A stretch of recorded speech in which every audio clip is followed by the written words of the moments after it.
আসসালামু আলাইকুম। প্রিয় দর্শক, অন্য মঞ্চের আলাপচারিতায় আপনাদের সকলকে আমন্ত্রণ জানাচ্ছি।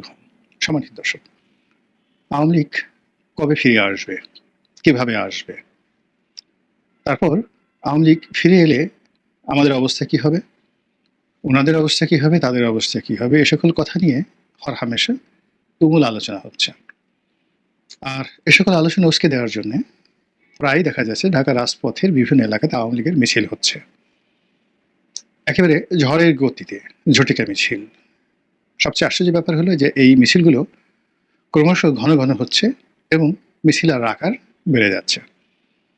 আজ থেকে ৩ মাস আগে যদি আপনি চিন্তা করেন, তাহলে গুলিস্তানে একটা মিছিল করতে যারা রাস্তায় নামতেন তাদের সংখ্যা ১০-১২ জনের বেশি ছিল না, এবং তাদের হাত পায়ের যে নড়াচড়া দেখলে মনে হতো তারা যথেষ্ট ভীত সন্ত্রস্ত এবং কম্পমান, এবং তাদের স্লোগান আসলে কোনো স্লোগানই ছিল না। অনেকটা একবার দুইবার করে জয় বাংলা বলতো বা জয় বঙ্গবন্ধু বলতো।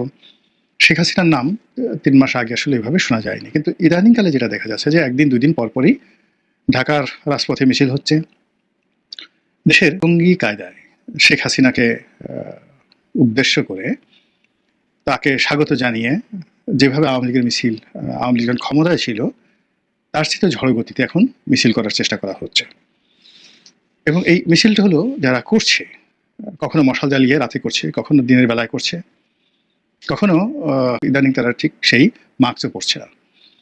বিশেষ করে গত শুক্রবারে জুমার পরে বেশ কয়েকটি জায়গাতে যে মিছিল হয়েছে, এই মিছিল বেশ যাকে বলা হয় স্বতঃস্ফূর্ত ছিল, ভয় জাগা নিয়েছিল, এবং অনেকটা ঝড়ের গতিতে বহু সংখ্যক মানুষ এই মিছিলে অংশগ্রহণ করেছে।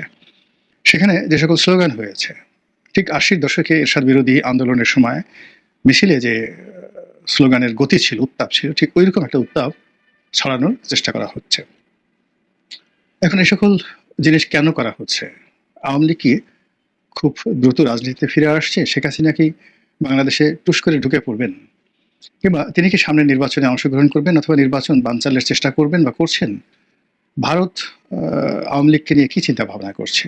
এই সকল বিষয় ব্যক্তিগতভাবে মনে হয়েছে, এবং এখনো মনে না হওয়ার কোনো কারণ নেই। সেটা হলো যে সাধারণত যারা এভাবে পরাজিত হয়, রাজনৈতিকভাবে পরাজিত হয়, খুব একেবারে ব্যতিক্রম যদি কোনো ঘটনা না ঘটে তাহলে তাদের ফিরে আসার সম্ভাবনা নাই বললেই চলে, বা ফিরে এলো বহু বছর পরে তারা রাজনীতিতে পুনর্বাসিত হয়। আর আমাদের দেশের যে রাজনীতি, সেই আমাদের দেশের রাজনীতিতে কোন একটি সেখান থেকে আসলে ফিরে আসে না। আমাদের দেশে মাওলানা আব্দুল হামিদ খান ভাসানীর যে রাজনৈতিক দল, সেই রাজনৈতিক দলের পরাজয় দেখেছি ন্যাশনাল আওয়ামী পার্টি বা ন্যাপ। মুসলিম লীগের পতন আমরা দেখেছি, আর ঘুরে দাঁড়াতে পারেনি। তারপর এরশাদের অবস্থা তো দেখতে পাচ্ছেন, জাতীয় পার্টি এখন মানে মরে মরে অবস্থা। এর বাইরেও আরেকটি খুব বড় পার্টি ছিল আমাদের দেশে, খেলাফতে রব্বানী পার্টি। সেই খেলাফতে রব্বানী পার্টিও তাদের পতন হয়েছিল 1954 নির্বাচনের পর। এর বাইরে প্রিয় বেশ কিছুদিন নীরবে থাকার পর 1954 আবার নতুন করে এটি ফিরে এসেছিল, কিন্তু শেষ পর্যন্ত টিকতে পারেনি। তো সেক্ষেত্রে সেই সমীকরণ ধরে আওয়ামী লীগের রাজনীতিতে পুনর্বাসন, ফিরে আসা, যারা খুব সাধারণ চিন্তা ভাবনা করেন আমারই মতন করে, তারা চিন্তা করেছেন যে না, এটা সম্ভব নয়। কিন্তু সবাইকে হতাশ করে দিয়ে, সবাইকে অস্থির বানিয়ে, অনেকের মনে আতঙ্ক সৃষ্টি করে আওয়ামী লীগ যেভাবে রাজপথে তাদের উপস্থিতি জানান দিচ্ছে, যেভাবে দিল্লি থেকে হুমকি দিচ্ছে, যেভাবে লন্ডনে বসে নড়াচড়া করছে, যেভাবে আমেরিকাতে বসে তারা ডালপালা ঝাঁকাচ্ছে, যেখানে সিঙ্গাপুর, ব্যাংকক, দুবাই তাদের হাজার হাজার মানুষ ব্যাগ গুছাচ্ছে বাংলাদেশে ফিরে আসার জন্য, তা রীতিমতো বাংলাদেশের অনেকের মনে ঝড় তুলেছে, অনেকের নিদ মানে ঘুম হারাম করে দিয়েছে, এবং পুরো প্রশাসন যন্ত্রকে রীতিমতো অস্থির বানিয়ে ফেলেছে।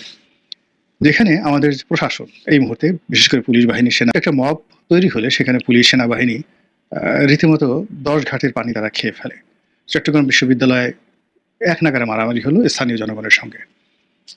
তো সেখানে ঘটনা ঘটার অনেক অনেক পরে সেখানে পুলিশ গেল বা মিলিটারি গেল, ইতিমধ্যে টিচাররা কান্নাকাটি করলো, ছাত্ররা কান্নাকাটি করলো, কিন্তু পুলিশ এবং সেনাবাহিনী গিয়ে পরিস্থিতি নিয়ন্ত্রণে আনবে এরকম একটা পরিস্থিতি সেখানে তৈরি হলো না।